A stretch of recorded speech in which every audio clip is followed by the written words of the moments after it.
बिस्मिल्लाहिर्रहमानिर्रहीम। सदर पाकिस्तान और हाज़रीन महफ़िल, ख़ास तौर पे कश्मीर यूथ अलाइंस के लोग जो हैं मौजूद हैं, जो इंतज़ामिया, आप सबका बहुत शुक्रिया कि मुझे आप मौका दे रहे हैं बात करने का। बतौर कश्मीरी हमारे पास अपने प्लेटफॉर्म्स होते हैं, वहाँ पे हम बात करते रहते हैं, जितना ज़ोर लगता है उतना लगाते रहते हैं। लेकिन ये एक बड़ा मौका है, इससे थोड़ा फ़ायदा उठाऊंगा। कुछ दिल की बातें आपके साथ में आज शेयर करता हूँ। मेरा बांडीपुरा से ताल्लुक़ है, मेरे दादा और नाना दोनों वहाँ से आए थे, सारी ज़िंदगी वापस जाना चाहते थे, दोनों यहीं दफन। मैं भी वापस जाना चाहता हूँ और जाऊंगा इंशाअल्लाह। जिधर हम मौजूद हैं ना इस वक्त, यहां से ठीक 745 किलोमीटर दूर दिल्ली में एक तिहाड़ जेल है। उस जेल में एक आदमी बंद है, डॉक्टर कासम फतू, अकेला, कैदे तन्हाई में रखा है। पहले बाकी कैदियों के साथ था, अब कैदे तन्हाई में रखा है। उसको तोड़ना चाहते हैं, उसके हौसले को तोड़ना चाहते हैं। अकेला रखने से होता क्या है, मैंने इसके ऊपर थोड़ा सा काम किया तो पता चला, जब आप एक आदमी को अकेला बंद करते हैं तो वो ऐसी चीजें देखता है, सुनता है, महसूस करता है जो हकीकत में नहीं होती। अकेला रखने वाले कैदियों की याददाश्त मुतासिर होती है। वो उसकी याददाश्त को तोड़ना चाहते हैं, मिटाना चाहते हैं। 29 साल हो गए, वो आदमी नहीं टूट रहा, नहीं टूटेगा। और कौन सी चीज है जो उसको नहीं टूटने दे रही, इस पे गौर करें। एक छोटी सी चीज है। हरूफे तहज्जी के 4 आप लफ्ज मिलाएं तो वो बन जाती उम्मीद। उम्मीद नहीं टूटने दे रही उसको, आजादी की उम्मीद उसका हौसला बंधाती है। उसे हौसला है कि उसकी सोच को, उसकी बात को, उसके अल्फाज को ये बड़ी बड़ी फसीलें, ये जंजीरें बांध के नहीं रख सकती। उसकी बात आप तक पहुंचेगी, कभी किसी खबर की सूरत में, कभी ये बांग की सूरत में। उसकी बात फिर आप तक पहुंची है। यह हौसला है कि मैं जो सोचता हूं, मैं जो कहता हूं, वो इन दीवारों के पीछे रुकता नहीं है। मेरे दोस्त बता रहे थे कुछ 20 से ज्यादा किताबें लिखी हैं डॉक्टर साहब ने, कुछ उर्दू में है, कुछ अंग्रेजी में है। मैंने जितना मुताला किया उनके मवाद का, एक ही बात समझ आती है। वो आदमी घूम फिर के सिर्फ एक बात आपको समझा रहा है, एक चीज, आजादी, सिर्फ आजादी, उसके अलावा कुछ नहीं है। आजादी जो बुनियादी हक है, दुनिया के हर कानून की नजर में, दुनिया के हर दस्तूर की नजर में यह हक कभी आपको मिल जाता है जैसे आपको यहां पाकिस्तान में मिला है। हमें तो प्लेट में रख के मिला है ना, बगैर कुर्बानी के, हमारी नस्ल को। कभी यह छीनना पड़ता है, मांगना पड़ता है, इसके लिए लड़ना पड़ता है। और लड़ना कैसे पड़ता है? आपको एक आवाज याद है, मेरे कानों में आती है बार बार, दरवाजा खोलो, देखो तुम्हारी जमहूरियत का जनाजा निकल रहा है। सुना आपने? सबने सुना होगा, दरवाजा खोलो, देखो तुम्हारी जमहूरियत का जनाजा निकल रहा है। सैयद अली गिलानी की एक बुजुर्ग और ज़ईफ आवाज, लेकिन पैगाम समझिए। कभी छीनना पड़ता है मुजफ्फरवानी बन के, कभी मांगना पड़ता है, कभी प्रोटेस्ट करना पड़ता है, कभी मासूम हाथों में पत्थर उठाने पड़ते हैं, शायद कभी बंदूक भी चलानी पड़ती है। हक छीनने के लिए, हक मांगने के लिए सबका अपना अपना तरीका है, लेकिन सब डटे हुए हैं अपने अपने महाज पे। अभी एक नई ज्यादती कर रहा है इंडिया, वो भी आपको बताता हूं मैं। इन्होंने नई हल्का बंदियों के ऊपर कुछ प्लानिंग की है।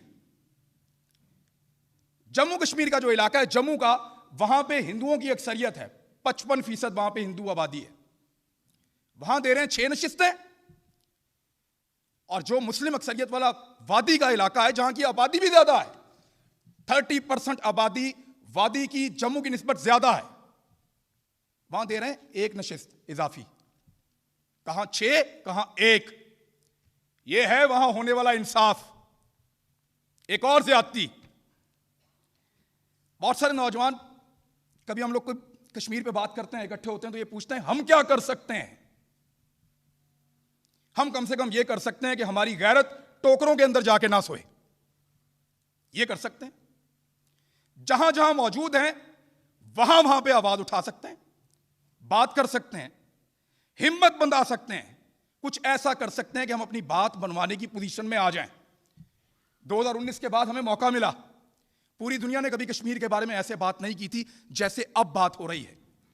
वो अखबारात, वो मुमालिक, वो जरीदे, वो मीडिया जो कभी इसके ऊपर बात नहीं करता था, वो सारे अब इसके ऊपर बात कर रहे हैं। लोग लिख रहे हैं, लोग बोल रहे हैं।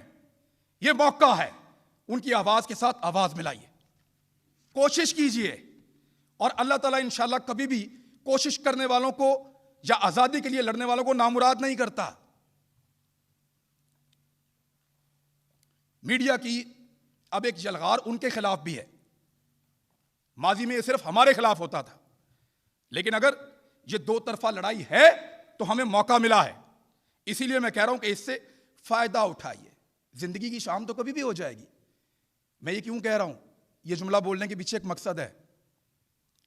जब हम छोटे थे ना, तो कभी इंडिया और पाकिस्तान का कोई पंगा हो जाता था, कोई बॉर्डर से खबर आती थी, तो हम आपस में ये बातें करते थे कि मैं बड़ा होकर फौज में जाऊंगा, या अगर मैं बड़ा हो गया ना तो अब्बू की बंदूक लेके मैं जाऊंगा बॉर्डर पे।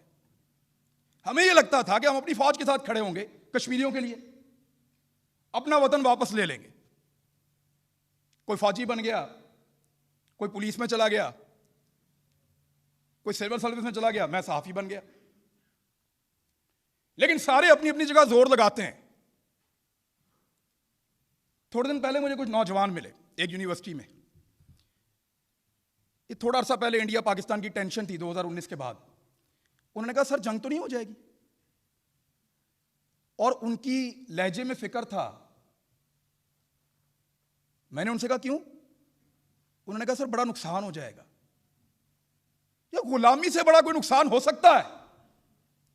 आपको प्लेट में रख के मिली है, वो जिनके पास नहीं उनसे पूछो। हिम्मत करनी पड़ेगी, जान तो कहीं भी जा सकती, छोटी सी हिचकी फारिग तो किसी मकसद में लगाओ ना। इस चीज की गारंटी तो नहीं है। हम कर क्या सकते हैं? हक को पहचान के उसके साथ खड़े हो सकते हैं, जालिम के मुकाबले में मजलूम का हाथ थाम सकते हैं, अपनी दानिश में फैसला कर सकते हैं ये ठीक ये गलत है। जो ठीक है उसके साथ खड़े हो सकते हैं, जैसे वो खड़ा 29 साल से। आप सबके सामने मिसाल है, 29 साल से खड़ा, नहीं हिल रहा उनसे,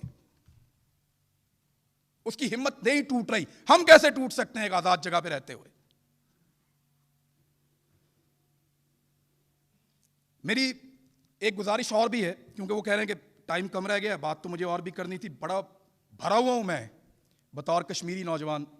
नौजवान तो नहीं हूं, अब तो 40 का हो गया हूं, लेकिन भरा हुआ हूं बहरहाल। बड़ा इंतजार किया है, पता नहीं कितना बाकी है। उम्मीद यह है कि अपनी जमीन पे जाऊंगा, अपने लोगों को मिलूंगा, अपने घर देखूंगा, और इंशाल्लाह वहां पे आजादी से सांस भी लेंगे। लेकिन एक गुजारिश है मेरी कि लोग सिर्फ लड़ने वालों को याद रखते हैं, चाहे वो हारे या जीते। पीठ दिखाने वालों को कोई याद नहीं रखता। मिसाल देता हूं, पोरस याद है आप सबको, सिकंदर भी याद है। आज तक इस बात की लड़ाई है कि जीता कौन था, हारा कौन था, लेकिन याद दोनों है, क्योंकि लड़े दोनों थे। पीठ नहीं दिखाई दोनों ने, क्योंकि दोनों लड़े थे। जो जीता जो हारा बहस आज भी चल रही है, लेकिन दोनों लोगों को याद है।